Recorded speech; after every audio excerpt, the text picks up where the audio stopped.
वरहमतुल्लाहि वबरकातुहू।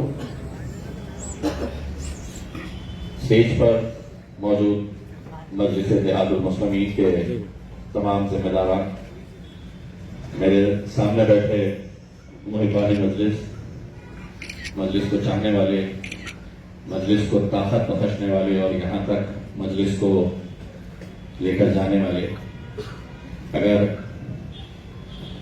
मुशु पटेल की जबानी बोला जाए तो तकरीर अपने को भी आती नहीं होगी।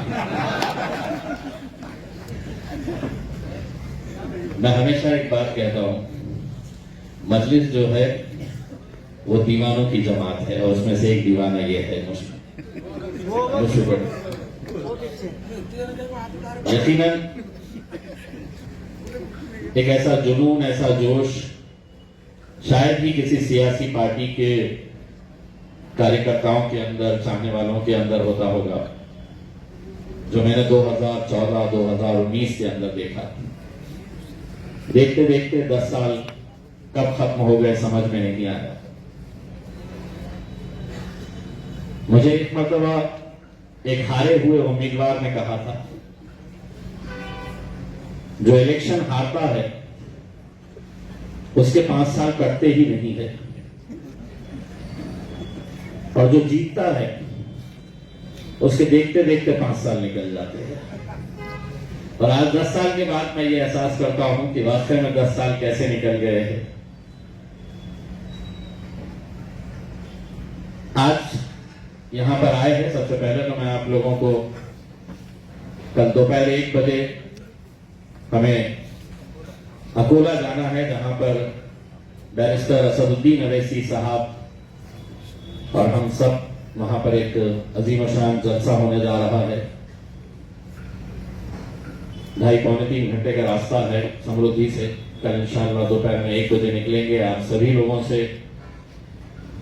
मैं इल्तिजा करूंगा कि जो आ सकते हैं जरूर आए, क्योंकि अब चुनाव का बिल्कुल तकरीबन बच चुका है। पहले ऐसा था कि 22 तारीख के दिन जब राम मंदिर का वन मैन शो किया जाएगा, उसके फौरन बाद आचार संहिता लग जाएगी। फिर ये बात सामने आई कि अबू धाबी के अंदर एक मंदिर का उद्घाटन करना है, उसके फौरन बाद हो जाएगी। अब इनके मूड के ऊपर है, कभी भी ये ऐलान कर सकते हैं कि इलेक्शन का बिगुल, आचार संहिता कभी कहीं से भी लगा सकते हैं वो। यकीनन 2-3 दिनों के अंदर जो बातें सामने आई, जो मीडिया ने जिस तरीके से इसको उठाया, बहुत सारे पार्टी के जिम्मेदारान मेरे पास आए और उन्होंने मुझसे पूछा कि ये फैसला क्यों लिया गया है, ये फैसला सही है या ऐसे ही लिया गया है। किसी ने कहा ये गुगली है, किसी ने कहा कि किसी को डराने के लिए किया गया। तो यकीनन सबके मन में एक सवाल था, लेकिन मेरे मन में सवाल बड़ा क्लियर था, और उसकी वजह यह है कि आज से कुछ दिन पहले मुंबई के मीरा रोड के ऊपर जो वाकया हुआ, रामनवमी के दिन राम मंदिर के प्राण प्रतिष्ठा के दिन मीरा रोड के अंदर जो घटना हुई, हम सब ने देखा उसे। दूसरे दिन महाराष्ट्र की हुकूमत ने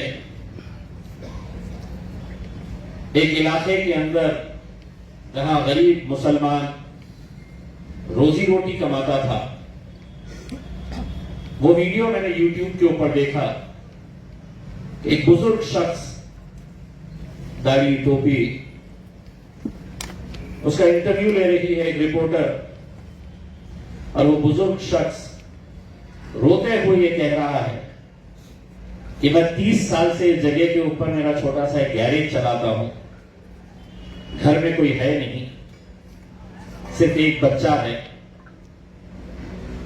और मेरी रोजी रोटी का जरिया यही है दुकान मेरी, जो मैं गैरेज के तौर के ऊपर चलाता था। और उसके पीछे अगर देखें तो वो टूटा फूटा गैरेज जो बुलडोजर के जरिए पूरा जमीन दोस्त कर दिया गया था, उसके अतराफ की जितनी भी दुकानें थी वो भी पूरी जमीन दोस्त कर दी गई थी। उस वक्त एक सवाल ये आया कि मुंबई में भी बहुत सारे लीडर्स हैं, क्या वजह है कि इनके लिए ये आवाज उठाने के लिए तैयार नहीं थे। कई सारे मुस्लिम एमएलए है, अलग अलग राजनीतिक पार्टियों के अंदर है, लेकिन आवाज इसलिए नहीं उठा सकते कि जो अजीत दादा के साथ है वो भाजपा को नाराज नहीं कर सकते, जो कांग्रेस के साथ है या शरद पवार के साथ है वो उद्धव को नाराज नहीं कर सकते। तो सबसे बेहतर तरीका यह है कि खामोश बैठ जाओ, जुल्म हो रहा है तो होने दो, आंख बंद कर लो। तब ये ख्याल आया कि क्यों ना मुंबई के अंदर, और ऐसा नहीं है कि अचानक हमने एक दिन फैसला लिए कि चलिए मुंबई से लड़ा जाए इलेक्शन करके, कोई तैयारी नहीं। हमने महाराष्ट्र की कई सारी कॉन्स्टिट्यूएंसीज का सर्वे करवाया है, जहां पर ये बदलते हालात को देखते हुए, जहां हम कभी सोच नहीं सकते थे कि यहां पर हम एमएलए के एमपी का इलेक्शन लड़ेंगे, वहां पे भी अब जरखेज जमीन नजर आ रही है। अभी बैठे बैठे 2 दिन पहले महाराष्ट्र के उप मुख्यमंत्री, मैं जब नांदेड़ गया अभी कुछ दिन पहले, बहुत बड़ा जलसा हुआ वहां पर। उसके बाद अशोक चौहान साहब ने कहा था ये बीजेपी की बी टीम है, कुछ दिन पहले की बात है। मैं बुरहानपुर के अंदर, हमारी ये पूरी टीम जब वहां पर मेहनत कर रही थी, काम कर रही थी बुरहानपुर के अंदर, मध्य प्रदेश के अंदर, तो कमलनाथ ने, वहां के मुख्यमंत्री रह चुके कमलनाथ, कांग्रेस के कद्दावर नेता, सीनियर लीडर, कम से कम उस प्रचार के दौरान उन्होंने 50 मरतबा ये बात कही होगी कि मजलिस जो है वो भारतीय जनता पार्टी की बी टीम है। अभी बैठे बैठे तस्वीर आई है, कमलनाथ साहब भी अपने बेटे के साथ भारतीय जनता पार्टी के अंदर शामिल हो रहे हैं। अब आप देखिएगा कि जो हमारे ऊपर उंगलियां उठाते थे और हम हमेशा ये बात कहते थे, हमेशा से हमने ये चीख चीख कर कहा, इन सब के अंदर आपको खाकी नजर आएगी। सिर्फ सेक्युलरिज्म का एक नकाब ओढ़े हुए थे अपने सियासी फायदे के लिए, लेकिन अब जब देखे हैं कि और रास्ता बचा नहीं है, 2 ही रास्ते हैं, या तो जेल जाओ या भाजपा में आओ। जेल तो कोई जाना नहीं चाहेगा, तो भाजपा का रास्ता इख्तियार कर रहे हैं। ऐसे हालात के अंदर अगर मुत्तहिद नहीं हुए, अगर हम एक प्लेटफॉर्म के ऊपर नहीं आए, हम अपना सियासी ताकत अगर हमने तैयार नहीं करे, तो आप सोचिए आने वाला वक्त कैसा होने वाला है। कि जो बुलडोजर हम उत्तर प्रदेश के अंदर देखते थे, आज हमारी चौखट तक आ चुका है और हमारे लिए आवाज उठाने के लिए कोई नहीं है, कोई नहीं है। मुंबई के लोगों के अंदर एक ऐसी दीवानगी है, मैं समझता हूं कि 2 दिनों के अंदर मैंने 100 से फोन हैंडल किया हो उनके, हम काम पे लग गए, साहब कहां से लड़ने वाले। यानी कि आप सोचिएगा कि उनकी प्यास कैसी है, उनकी तड़प कैसी है। वो अपना खायद चाहते हैं जो उनके बुरे वक्त के अंदर उनके लिए आवाज उठा सके। 10 सालों के अंदर जितना हो सकता है पूरी ईमानदारी के साथ जितना काम कर सकते हैं, मैं ये दावा नहीं करता हूं कि पूरे काम मुकम्मल हो चुके हैं। मैं मेरे कॉर्पोरेटर्स के जैसा खुशनसीब नहीं हूं कि जिनका टर्म 5 साल का था वो 10 साल तक लेके आ गए।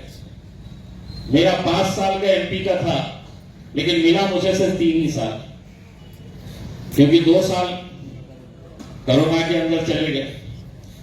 वो 2 साल भी अगर मिल जाते थे तो अभी तक तो सब कुछ धो के निकाल देते थे, लेकिन 2 साल कोई फंड नहीं, कोई पैसा नहीं, तो लोगों की नाराजगी, लोगों की शिकायत यही है। ये साहब मेरी गली का, मेरे गांव का रास्ता, लेकिन मैं नहीं समझता हूं कि पिछले 25-30 सालों के अंदर आपने किसी खासदार के, किसी सांसद के इतने सारे बोर्ड देखे होंगे जितने बोर्ड आपने इम्तियाज जलील के हर गली के, हर मोहल्ले के अंदर देखे हैं। 100% नहीं, किसी मोहल्ले में, किसी इलाके के अंदर 2 रोड बने होंगे, 4 रोड बने होंगे, 6 रोड बने होंगे, लेकिन आज आप कहीं पर भी चले जाइए तो आपको एक बोर्ड वो जरूर मिलेगा जो इस बात को दिखाता है कि हमने आपका पैसा आप लोगों के ऊपर खर्च किए है। ये पैसा किसी खासदार की जेब का नहीं होता है, ये आप ही का पैसा है, आप ही के ऊपर खर्च किया जाता है। अब ये है कि आज से 5 साल पहले जब इलेक्शन आया था तो प्रचार चलाया जाता था, खान पाहिजे का पान पाहिजे। लोगों ने बोले थे नहीं हमारा खान पाहिजे। अब ये प्रचार दोबारा ये कर नहीं सकते हैं, क्योंकि 5 सालों के अंदर हमने जो नफरतें थी, हमने जो सोच थी हमारे बारे में, हमारी पार्टी के बारे में, उसको पूरी तरह से अल्हम्दुलिल्लाह हमने मिटाए हैं। ये कभी सोचे नहीं थे कि हमारे का खासदार शिव जयंती के अंदर नजर आएगा। ये कभी सोचे नहीं थे कि हम किसी गांव के अंदर राम मंदिर के लिए फंड चाहिए और गांव के 25-30 लोग मेरे पास आए। उनको यकीन नहीं हो रहा था कि हम एक एमआईएम के खासदार के पास जा रहे हैं और उसने कहा कि हाँ मैं दूंगा क्योंकि ये पैसा तुम्हारा है, मैं तुम्हीं को दे रहा हूं। तो आज जो नफरतें थी मुझसे, आज एक ऑल इंडिया रेडियो का एक रिपोर्टर आया और उसने मुझसे कहा कि आपको 2 मिनट के अंदर ये बताना है कि आपने पिछले 5 सालों के अंदर क्या काम किया है। मैं बोला मैं 2 मिनट नहीं, मैं 20 सेकंड के अंदर बता दूंगा। मैंने 20 सेकंड के अंदर सिर्फ इतना बताया कि इस शहर के अंदर जो नफरतों की दीवार थी, वो नफरतों की दीवार को गिराने का काम मैंने किया है। और उसके जरिए आज इस शहर की पहचान इस हिसाब से थी कि ये दंगों का शहर है, हर छोटी मोटी बात के ऊपर यहां पर दंगे होते हैं, और कुछ हद तक सही भी था। लेकिन आज अल्हम्दुलिल्लाह यहां पर जो काम हुए, जो पैगाम हमने लोगों तक पहुंचाया, उसका नतीजा है कि आज लोगों को देखने का नजरिया पूरी तरह से बदला है। वरना क्या वजह है कि कल कन्नड़ से एक मनसे का सीनियर पदाधिकारी मजलिस के अंदर ज्वाइन होता है, मराठा समाज का। ये मामूली बात नहीं है, क्योंकि शुरुआत में तो हमारे को इस नजर से देखा जाता था कि ये तो आतंकी संगठन है। एमआईएम मतलब आतंकी संगठन। जो मजलिस के साथ पहले दिन से जुड़े हुए हैं वो अच्छी तरह से जानते हैं कि मजलिस का सिर्फ, अर्जू साहब इस बात की गवाही देंगे कि मजलिस का सिर्फ पतंग की निशानी अगर मोटरसाइकिल के ऊपर लगाई जाती थी तो उस मोटरसाइकिल के ऊपर कार्रवाई होती थी। एमआईएम का स्टिकर अगर रहता था तो उसके ऊपर कार्रवाई होती थी। लेकिन आज एमआईएम का झंडा लेकर हम बंबई तक पहुंच जाते हैं और पुलिस वाले हमारी सलामी के लिए औरंगाबाद से मुंबई तक खड़े रहते हैं, और इसकी गवाही इतने सारे लोग हैं जो उस वहां तक तिरंगा रैली के अंदर शामिल हुए थे। तो मैंने असद साहब से ख्वाहिश जाहिर की कि मैंने कहा साहब औरंगाबाद अल्हम्दुलिल्लाह एक दूसरा हैदराबाद हो चुका है। हम क्यों दूसरे इलाके के अंदर नहीं जाए और क्यों दूसरे इलाके के अंदर मजलिस को बढ़ाएं? मैंने अपने तरफ से पैगाम दिया, असद साहब ने कुछ बोले नहीं, लेकिन उनका जो देखने का तरीका था मेरी तरफ, उससे मैं समझ गया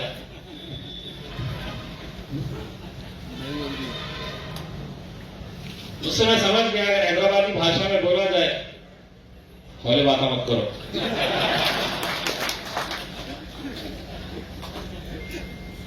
लेकिन आप मेरे नजरिए से अगर सोचेंगे, मैंने कल समीर सारे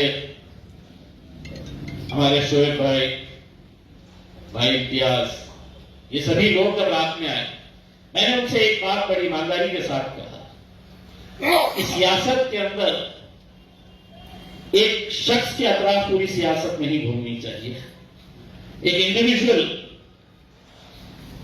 के नाम के ऊपर चल रहा है कि एमआईएम चल रही है तो इम्तियाज जलील की वजह से चल रही है। कहीं ना कहीं एक नई लीडरशिप को डेवलप करने की जरूरत है। नई लीडर्स सामने आने चाहिए। और कहां से आएंगे? यहीं से आएंगे, आप ही लोगों में से आएंगे। जितना हमने करना है उतना किए हैं। आगे इस सफर को लेके जाना है तो एक नई टीम भी होनी चाहिए। पर ऐसा नहीं है कि इम्तियाज जलील गया तो खत्म। मैं खुद चाहूंगा कि मेरी आंखों के सामने मजलिस के अच्छे अच्छे लीडर्स डेवलप हो,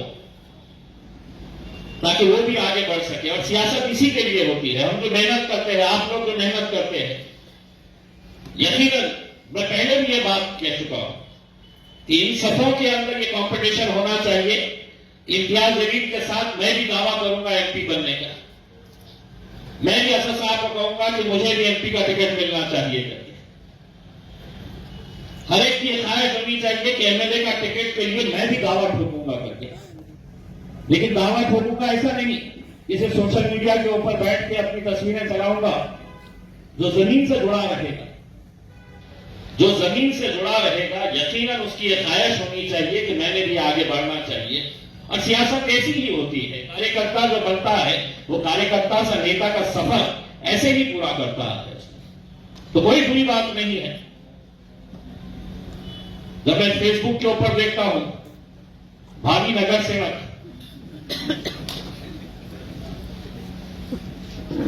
कहां है चेहरे?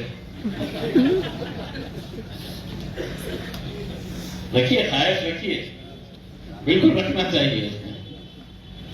लेकिन अभी से अगर शुरू कर पाएंगे तो वह इलेक्शन आए तक एक इलाके के जो 4 भावी नगर सेवक हैं, वो वहां पे मजलिस को बढ़ाने की जगह चारों एक दूसरे को गिराने के चक्कर में ही मजलिस को वहां खत्म कर देंगे। तो अपना नाम लिखो, भावी मत लिखो। भावी बनाने वाले जो है वो ये लोग रहते हैं, ये आप लोग रहते हैं।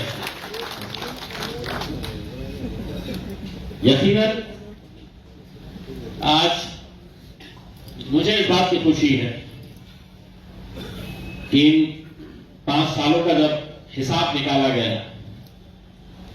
और 2 एमपी के सवालात का पूरा जायजा लिया गया, तो ये आप लोगों के लिए भी फख्र होना चाहिए कि 550 के ऐवान के अंदर सबसे ज्यादा सवाल अगर किसी ने पूछा है तो मेरे शायद बैरिस्टर असदुद्दीन अवैसी साहब ने और ये नाफिस ने। आज के इस दौर के अंदर बहुत हिम्मत लगती है कि लोकसभा के अंदर खड़े रहकर मेरा शायद जब हुकूमत की आंख में आंखें डालकर उस चर्चा के अंदर हिस्सा लेता है। 75 सालों के अंदर कभी किसी मंदिर, मस्जिद या किसी इबादत गाह के ऊपर चर्चा नहीं हुई है। और ऐवान जो है वो पार्लियामेंट हो या असेंबली हो, वो इसलिए नहीं बनाए जाते हैं कि हम एक पूरा दिन तुम्हारी मंदिर के बारे में, तुम्हारी मस्जिद के बारे में, तुम्हारी इबादत गाह के बारे में चर्चा करेंगे। लेकिन इस बार इन्होंने लेकर आए कि एक पूरा दिन हम इसके ऊपर चर्चा करेंगे और उसी चर्चा के अंदर बहुत हिम्मत की बात है जब असदुद्दीन अवैसी खड़े रहकर कहता है कि तुम्हारे लिए होगा वो, लेकिन वो हमारे लिए मस्जिद थी, है और रहेगी। ये बहुत आसान बात नहीं है। आज के इस माहौल के अंदर जहां आपके 300 सवा 300 एमपीज आपको बोलने तक नहीं देते हैं, आप खड़े रहते हैं और वो वहां से कुछ न कुछ नारे लगाते हैं, और उसी सदन के अंदर आपका भाई वहां पर मोदी को कहता है कि हम तुमसे रिजर्वेशन मांगने का मतलब यह है कि अपना सर दीवार से फोड़ने के बराबर है। लेकिन एक बात याद रखो कि इस मुल्क में अगर तो मुसलमानों को पीछे छोड़ेंगे तो यह मुल्क कभी आगे नहीं बढ़ सकेगा। ये बोलना, ये ताकत यहां से आती है मेरे भाई, आप लोगों के पास से मिलती है ये ताकत। ऐसे हालात के अंदर मुझे मालूम नहीं है, कल असद साहब आने वाले हैं और उन्होंने कहा है कि कल बात करेंगे। असद साहब का जो भी फैसला होगा, लेकिन इसका मतलब ये नहीं है कि हम मजलिस के लिए काम ही नहीं करेंगे। अपना काम की रफ्तार जो है वो वैसे ही जारी रखिएगा, अपने काम की रफ्तार जो है उसको और बढ़ाइएगा, क्योंकि आपको मालूम है इस शहर के अंदर गैरों की जरूरत नहीं है, गिराने के लिए अपने ही कुछ लोग काफी है। और उन्हें कहां से खत पानी दिया जा रहा है ये भी मैं अच्छी तरह से जानता हूं। वो ये समझते हैं कि जहां से उन्हें खत पानी दिया जा रहा है तो वो खामोशी में दिया जा रहा है। जो दे रहे हैं वो भी मेरे जानने पहचानने वाले हैं, मेरे भी दोस्त हैं। तो कहां क्या दिया जा रहा है, कितना दिया जा रहा है, आगे क्या वादा किया जा रहा है, ये सब मैं अच्छी तरह से जानता हूं। लेकिन उसके बावजूद भी ये कहता हूं, मुझको पटेल इम्तियाज जलील किसी के आगे झुका नहीं है और ना डरा है, ये बात अच्छी तरह से समझ ले। ये लगने भगे चिल्लरों को तो मैं कभी भी बोझ के फेंक डालूंगा उसको, बिल्कुल बेफिक्र रहिएगा। ये नहीं समझना कि, और मैं दिखने में थोड़ा सा शरीफ लगता हूं, इतना हो नहीं है असल में। एक व्यक्ति की ताकत क्या होती है मैंने कभी दिखाया नहीं हूं। मैंने कभी, वैसा सारे भाई ने बताया था, मैंने कभी ऊंचे लहजे के अंदर या किसी को डांट कर या किसी को अपने ओहदे का रोग बताकर मैंने कभी इसका इस्तेमाल नहीं किया हो। लेकिन जब साफ पानी सर के ऊपर से चले जाएगा तो कुछ ना कुछ तो मैं भी कर लूंगा। तो इसीलिए कोई, मैंने असद साहब के साथ पार्लियामेंट के अंदर एक तस्वीर फेसबुक के ऊपर डाला था और उसके ऊपर लिखा था हमको हल्के में ना लेना। और ये पैगाम सभी राजनीतिक पार्टियों के नेताओं को था जो तुम्हारे वोट तो चाहते हैं लेकिन मजलिस में करीब नहीं आना चाहिए। यही उनकी राजनीति है। और अब यहां पर जो इतने सारे पार्टियां हो गए, कैसा आएंगे, कौन आएगा, अभी तक कोई पता नहीं है। टिकट किसको मिलने वाला है, कौन कैंडिडेट रहने वाला है, सारे दूल्हे घूम रहे हैं इधर से उधर, किसी को पता नहीं है कि किसको मिलने वाला है क्या। सबको ये मालूम है कि अपना मुकाबला बाप तो बाप रहेगा। लेकिन मेरे भाइयों, मुझे मालूम है कि ये जो बात सामने आई थी मुंबई की, आज कई कॉन्स्टिट्यूएंसीज हमें ऐसे लगते हैं जैसा नामदेव तैयार हो चुका है। कहां जाएंगे वो जो इतने सालों तक अशोक चौहान को दूल्हा बनाए हुए घूमते थे, उसके लिए शतरंजियां उठाते थे, कुर्सियां बिछाने का काम करते थे। कहां जाएंगे वो उस वक्त मुझे याद है असद साहब ने अपनी तकरीर के अंदर, नांदेड़ के अंदर ये बोला था कि आओ मेरे साथ, मैं तुम्हें इंसाफ दूंगा, मैं तुम्हें कांधे के ऊपर बिठाऊंगा अपने। आज वो लोग की हालत क्या हो रही होगी। वैसे कई सारी कॉन्सिक्वेंसीज है जिसके अंदर अगर हमने ईमानदारी के साथ अगर लड़े,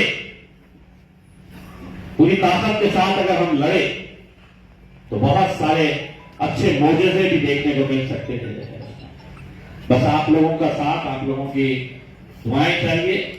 और मजलिस औरंगाबाद के अंदर ये समझ लीजिएगा कि अब शख्सियत आएंगी और जाएगी, लेकिन मजलिस जिस मजबूती के साथ यहां पर अपने पैर जमा चुकी है, जो कदम यहां पर जमा चुकी है, उसे कोई नहीं कमजोर कर सकता है। इंशाअल्लाह कोई नहीं कमजोर कर सकता है। बस हमें अपनी ताकत को बरकरार रखना होगा। हमारे आपसी इख्तिलाफ, हमारे आपसी जो रंजिशें हैं, आज कितनी खुशी की बात है कि अगर पार्लियामेंट के अंदर मैं धनगर समाज का मुद्दा मैं उठाता हूं, तो महाराष्ट्र का ऐसा कौन सा शहर, कौन सा गांव नहीं होगा। आप यूट्यूब के ऊपर जाके देखिएगा कि उनके लोगों का अभी निकलते वक्त हिंगोली के एक आदमी ने फोन कर की साहेब माझा मत तुमच्या कॉन्स्टिट्युएन्सी मध्ये नाही आहे, पण माझे अनेक नातेवाईक आहे औरंगाबाद मध्ये राहणारे आणि मी फक्त तुमच्यासाठी 4 दिवसाची सुट्टी घेऊन इथे येणार आहे साहेब, माझ्या धनगर समाजाच्या बांधवांना तुमच्यासाठी मत मागा। तो ये परिवर्तन जो हुआ, आज आदर्श के जितने भी लोग हैं 60-65 हजार लोग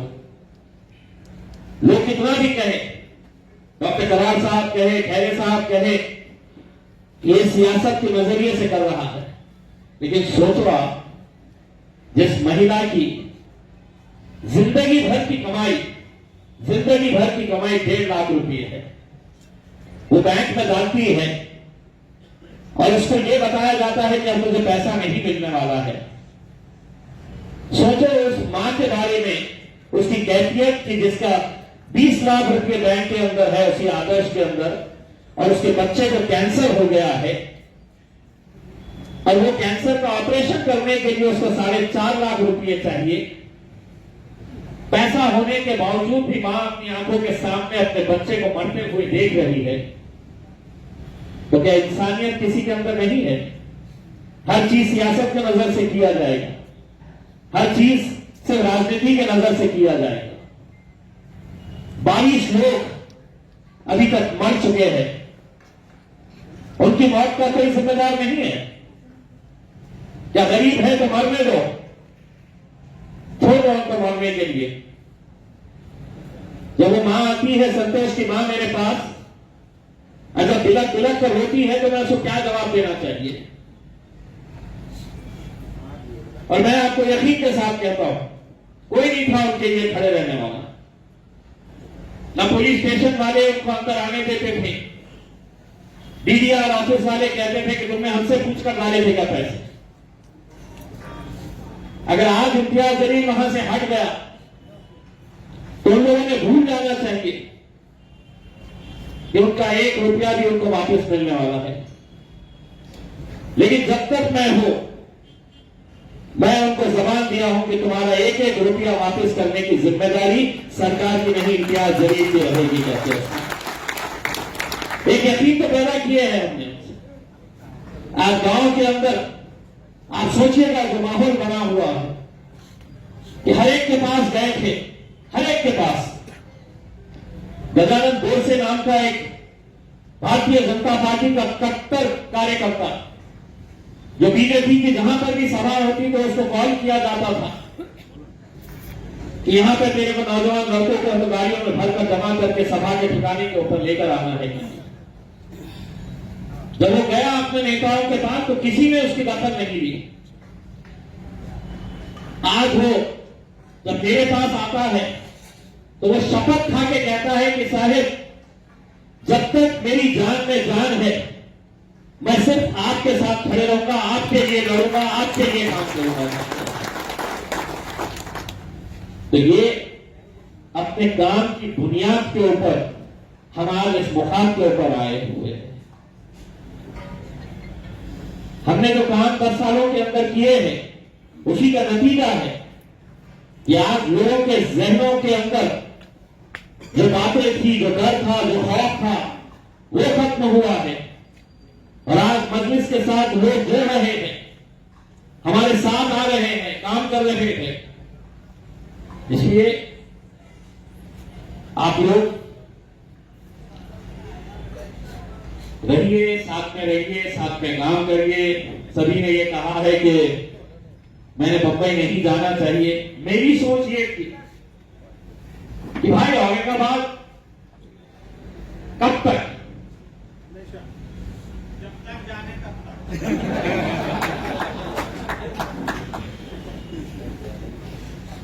लेकिन आप ये भी नजरिए से सोचिए कि आज महाराष्ट्र के अंदर मुंबई में इतना बड़ा एक वैक्यूम है लीडरशिप का कि वहां पर है क्या हो रहा है करके, लेकिन उस रात अपनी जान अगर जोखिम में डालकर मैं वहां पर गया तो मुझे मालूम है कि अगले दिन पूरे हिंदुस्तान में दंगा हो सकता था, क्योंकि राम मंदिर के ऊपर हमला होने वाला था। और फिर लोग मुझसे कहते हैं क्यों गया था, कोई कहता है कि मंदिर में चल गया था डर के छुप के, दूसरे ऐसे बहुत सारे बातें हैं। हर एक का मैं जवाब नहीं दे सकता हूं। मैं जो काम करता हूं मैं जानता हूं और मेरा अल्लाह जानता है किस नीयत से हम काम करते हैं लेकर के। और शायद यही वजह है कि जब इलेक्शन आता है तो लोग बहुत डरे हुए होते हैं। कितने लोग मुझसे पूछते हैं शुरू होगी आपकी तैयारी, मैं कहता नहीं, मैं 5 साल भागता हूं और 50 दिन मेरे ये लोग भागते हैं मेरे लिए। जो 5 साल कुछ नहीं करता है उसको इलेक्शन के वक्त में बड़ा डर लगता है कि आगे कैसा होने वाला है, पूरी प्लानिंग उसकी रहती है। लेकिन मुझे मालूम है कि 2014 कैसा जीते, 2019 कितने सारे लोग हैं, ईमानदारी से रखे साहब दिल पे हाथ रख के बोलो। 2014 के अंदर एक डर था ना कि जीतेंगे नहीं जीतेंगे, कहां से आते वोट देते नहीं मिलते करके, लेकिन हुआ। आगे भी इंशाल्लाह मजलिस बढ़ेगी। आप लोगों का सभी का काका साहब काकड़े आपकी सेल्फी इंशाल्लाह जारी रहेगी। हमीद बॉक्सर आप बेफिक्र रहिएगा, आपकी खुराक जो है आपकी सेल्फी है। आपको 2 टाइम खाना नहीं दिया चलेगा, लेकिन एक सेल्फी हो जाना चाहिए। तो मैं आप सभी लोगों का तहे दिल से शुक्रिया अदा करता हूं। और ये आज क्यों बुलाया गया था, ये सवाल था, तो समीर भाई और शारिक साहब ने कहा था कि साहब इलेक्शन करीब आ रहे हैं, एक मरतबा सबसे मुलाकात करेंगे, सबसे बात करेंगे, सबके अंदर एक नई ऊर्जा भरेंगे। और जब ऊर्जा भरने की बात आई तो सबका जोश ऐसा नीचे से ना हो गया, ये क्या हो गया है, क्या बोलता है। जो भी होगा इंशाल्लाह कल असद साहब फैसला करेंगे, बात करेंगे, और जो भी होगा मजलिस के हाथ में इंशाल्लाह फैसला होगा। ये मैं आपको इतना यकीन दिलाता हूं और उम्मीद करता हूं कि जो मोहब्बतें आप लोगों ने मजलिस के साथ इतने सालों से देते आए हैं, आगे भी मजलिस का साथ देते रहेंगे इंशाल्लाह। अल्लाह ने जो भी सही फैसला होगा वो फैसला हमें असद साहब सुनाएंगे, और जो भी फैसला रहेगा आप सबको कबूल करना होगा उसमें। और यही एक पार्टी का फैसला होता है। शारिद भाई ने बगावत के सूर अभी से ही डाल दिए हैं कि जो भी फैसला होगा हमने मानने वाले हैं करके, ऐसा नहीं होता है। जो भी होगा इंशाल्लाह अच्छा फैसला होगा। कल असद साहब आएंगे, असद साहब के साथ डिस्कस करेंगे, बात करेंगे इंशाल्लाह। और आप यकीन रखिएगा कि असद साहब की भी तरफ यही है।